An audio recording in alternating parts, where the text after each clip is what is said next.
tout aussi important, qui a fait l'objet de nos préoccupations au cours de cette année 2020, est celui de la diplomatie. En effet, sous notre leadership, la République démocratique du Congo est en train de reprendre progressivement sa place dans le concert des nations. Le 9 février de cette année 2020, en marge de l'ouverture des travaux de la 33e session de l'Assemblée générale de l'Union africaine, j'ai été élu vice-président pour 2020 et président de cette organisation régionale en 2021.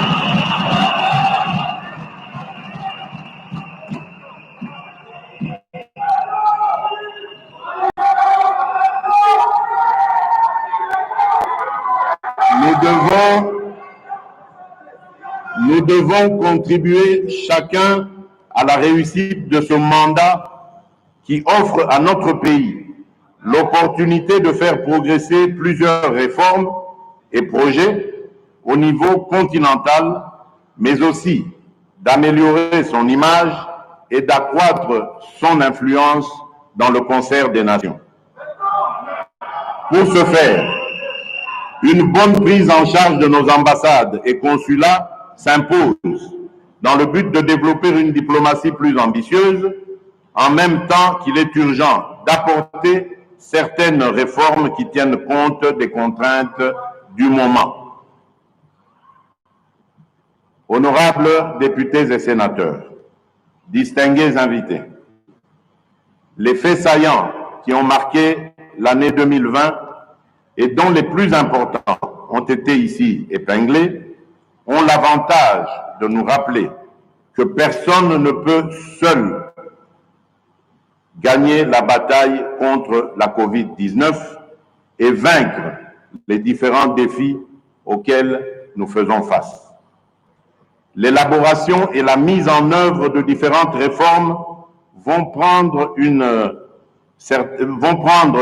pour certaines un peu plus de temps, mais avec la détermination, nous finirons par y arriver.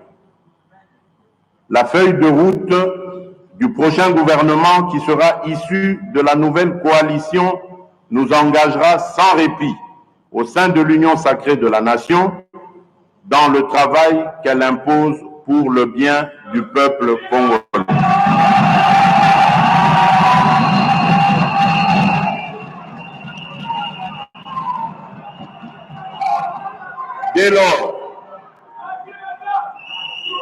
Dès lors, travaillons tous ensemble, dans la concorde, sans exclusion aucune, pour mettre fin à cette pandémie, pour mettre en place des systèmes de santé résilients, à même de protéger nos peuples à l'avenir et pour bâtir notre pays. Fortifions-nous, soyons fermes et montrons-nous courageux pour notre peuple, pour nos villes et pour notre nation. Que Dieu bénisse la République démocratique du Congo. Je vous remercie.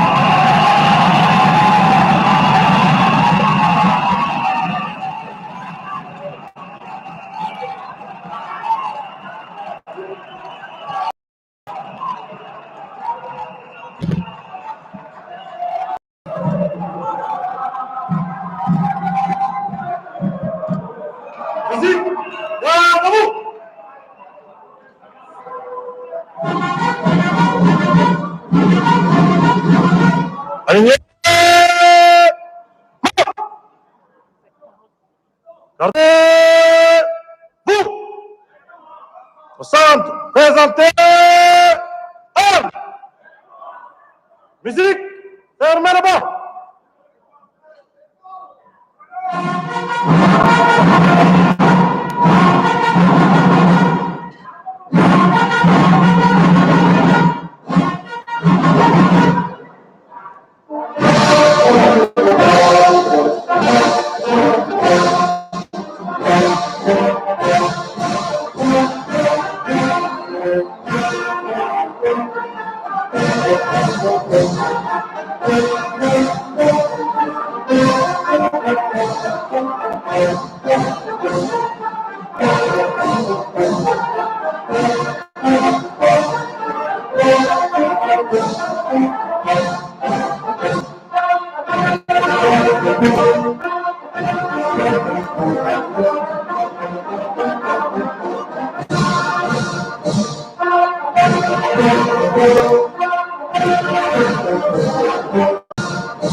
des humiliations tolérées, c'est quand même une phrase qui résonnera pour longtemps.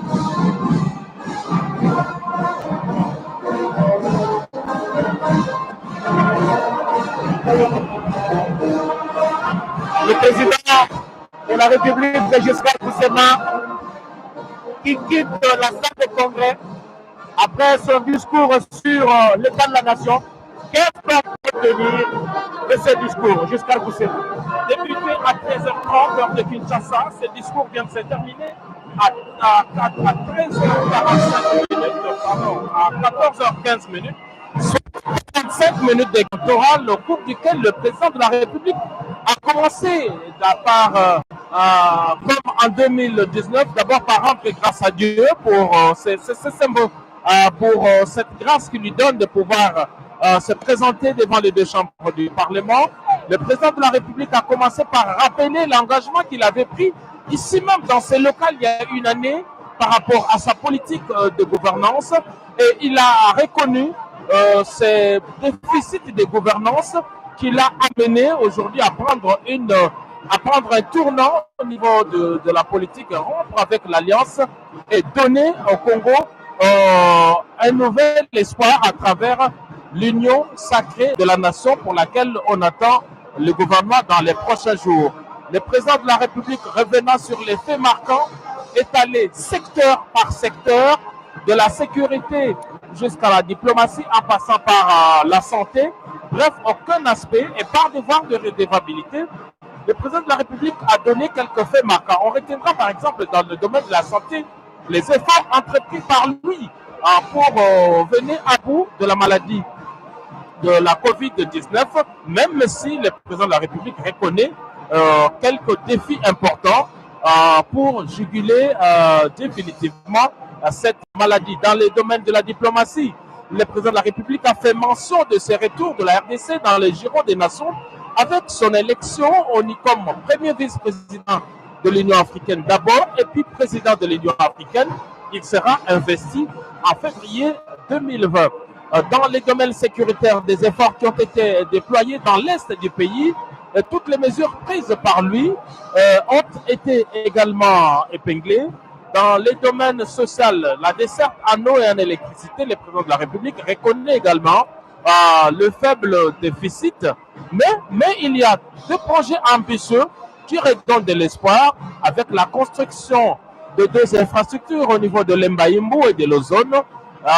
C'est sûr que l'eau va couler finalement, comme les gens le souhaitent, au niveau des robinets de nos familles. Et les projets INGA, en ce qui concerne l'électricité, toutes les études prospectives sont dans leur phase finale. Le président de la République a terminé par ces mots d'espoir pour dire que nous partons, l'espoir est permis et que il a beaucoup d'espoir également, beaucoup de poids et de responsabilités au niveau du gouvernement de l'Union sacrée qui est attendu. Le président de la République a félicité les députés et sénateurs pour leur maturité avec tous les derniers événements relatifs au renouvellement du bureau de l'Assemblée nationale. C'est la preuve, tu le dis, qu'on a atteint le niveau de la maturité pour politique qu'il faudra renforcer. Voilà, Blaise Bokokia, en liminaire, quelques lignes de ces grands oraux du président de la République en 45 minutes devant députés et sénateurs. Merci. Et bien, tout à l'heure, vous preniez la parole, mais il y avait une visite qui vous a interrompu. Vous alliez dire? Je disais donc que la phrase sortie par le président de la République rappelant les humiliations qu'il a tolérées, mais aussi les sacrifices consentis pour sauver la coalition qui était au pouvoir, non, malheureusement pas suffi pour que la coalition se maintienne et que le travail se fasse comme il se devait selon l'impulsion qu'il donnait à l'action gouvernementale. Alors donc, décidé, ça c'était sur le plan politique qu'il le rappelait, il a décidé donc de mettre fin à cette coalition, invitant ainsi tous les Congolais à s'unir autour de l'union sacrée de la nation. Je crois que c'est chose faite avec la déchéance du bureau Mabunda. Il va à présent être attendu le nouveau bureau qui sera exactement mis en place dans l'idée de l'union sacrée de la nation. Et je crois que le vent que cette cet appel du président de la République à créer va aller jusqu'au gouvernement parce qu'un informateur va être désigné et un gouvernement sera à l'issue de ce travail qui va être fait par l'informateur. Un gouvernement sera mis en place et cette fois-là, je crois que le président de la République va trouver des interlocuteurs ou des répondants sérieux sur le terrain en train de travailler pour concrétiser sa vision. Kweli mnatoka mkufata hotuba wa rais, aliweza kugusia hatua yote ya Jamhuri ya Kidemokrasia ya Kongo, aliweza kusemea mambo yote yenye kupitikana, kwani iko na bidii, iko na jitahidi juu ya kuendesha nchi mbele, hata kama waliweza kumtafuta, kumfezesha, kumshusha, lakini nia yake ni nchi iweze kuendelea mbele, raia wa Kongo waweze kufaidia na yote yenye kupatikana ndani ya nchi. Aliweza kusemea hatua yote yenye amekwisha kuchukua juu ya kuweza kuendesha nchi, kuweza kujenga nchi, kusiwe hata fasi moja yenye itaweza kukosekana. Alisemea vile vile juu ya majeshi yetu, majeshi ya Kongo wenye kujitahidi usiku na mchana kwa kuweza kuondoa hiyo makundi ya muyangu wa beberu wenye kutatiza mashariki ya nchi. Aliweza kusemea vile vile juu ya kuweza kujenga shule ya kuweza kufunza majeshi wetu, hasa hawa wenye watakuwa nahusika na mambo ya vita ndani ya Jamhuri ya Kidemokrasia ya Kongo. Kweli rais aliweza kusemea mambo mengi, hata kuhusu mambo ya kwamba raia wa Kongo waliweza kusikia na wanatosheka na hotuba wa rais Blaise Bokobia. Merci beaucoup, chers téléspectateurs. Vous étiez nombreux à suivre la radio-télévision nationale congolaise. Nous ne cesserons jamais à se le dire. La RTNC, chaîne des grands événements. En voici un aujourd'hui avec ce discours sur l'état de la nation prononcé tout à l'heure par le président de la République, Félix-Antoine Tshisekedi Tshilombo. Merci à toute l'équipe technique qui était ici présente au niveau du Palais du Peuple. Merci à toute l'équipe technique qui était à la station de Lingwala, à Pinza. Merci à Edith Chala, merci à Giscard Koussema, merci à Cyril Okongo, merci à Mathieu Moudibango, merci à JR Diakati avec ces belles images de Jiran Skelani. Merci à tout le monde et nous aurons l'occasion de vous retrouver prochainement avec le même plaisir. Merci.